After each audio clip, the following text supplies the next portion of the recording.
WhatsApp guys, আপনাদের জন্য নিয়ে আসলাম নতুন ব্লগ হাতপিলা ফিশারির বাগানের দৃশ্য। ফাইনালি আমরা হাওরের মধ্যে নৌকা ভ্রমণ করছি। হাওরের সৌন্দর্য মুহূর্ত আপনারা দেখতে পাবেন।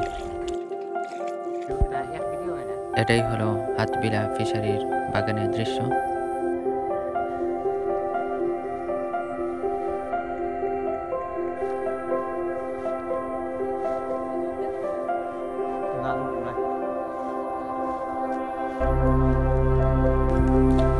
বাগানের আম পাড়ার মুহূর্তটা ছিল খুবই চমৎকার এবং খুবই সুস্বাদু আম ছিল।